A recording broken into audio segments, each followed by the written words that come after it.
Taste the Daily. Dindigul மாவட்டம் ரெட்டியார்சத்திரம் அருகே அணைப்பட்டி கிராமத்தில் மத நல்லிணக்கத்தை வலியுறுத்தி மீன்பிடி திருவிழா நடைபெற்றது.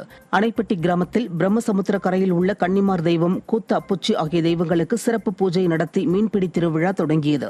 6 வருடங்களுக்கு பிறகு நடந்த இந்த நிகழ்வில் சுற்றியுள்ள 18 பட்டி கிராமத்தினரும் சாதி மத பேதமின்றி உற்சாகமாக மீன்களை பிடித்துச் சென்றனர். விழுப்புரம் மாவட்டம் மரக்காணம் பகுதியில் பெய்த கனமழையால் காணிமேடு பகுதியில் உள்ள ஓங்கூர் தரைப்பாலம் மூழ்கியது. காணிமேடு கிராமத்திற்கும் மண்டகப்பட்டு கிராமத்திற்கும் இடையே உள்ள இந்த பாலத்தினை 10க்கும் மேற்பட்ட கிராம மக்கள் போக்குவரத்திற்கு பயன்படுத்தி வந்தனர். இந்நிலையில் தரைப்பாலம் மூழ்கியதால் போக்குவரத்து தடைப்பட்டுள்ளது. வடகிழக்கு பருவமழை தொடங்குவதற்கு முன்பு மேம்பால பணிகளை விரைந்து முடிக்க வேண்டுமென விடிய அரசுக்கு அப்பகுதி மக்கள் கோரிக்கை விடுத்துள்ளனர்.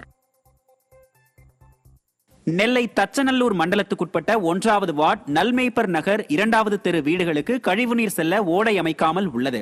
கடந்த சில மாதங்களுக்கு முன் நல்மேய்ப்பர் நகரில் பாதாள சாக்கடை திட்டம் செயல்படுத்தப்பட்டது.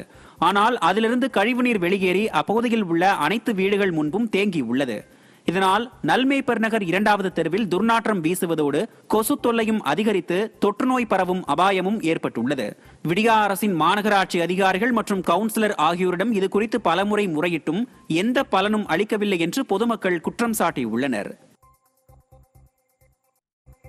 செங்கல்பட்டு மாவட்ட தேசிய நெடுஞ்சாலையில் அரசு பேருந்து மற்றும் கார்கள் ஒன்றன் பின் ஒன்றாக தொடர்ந்து மோதிக்கொண்டதால் போக்குவரத்து பாதிப்பு ஏற்பட்டது.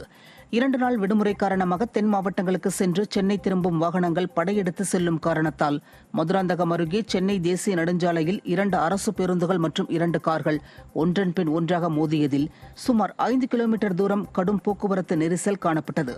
இந்த விபத்தில் அதிர்ஷ்டவசமாக உயிர் சேதங்கள் ஏதும் ஏற்படவில்லை.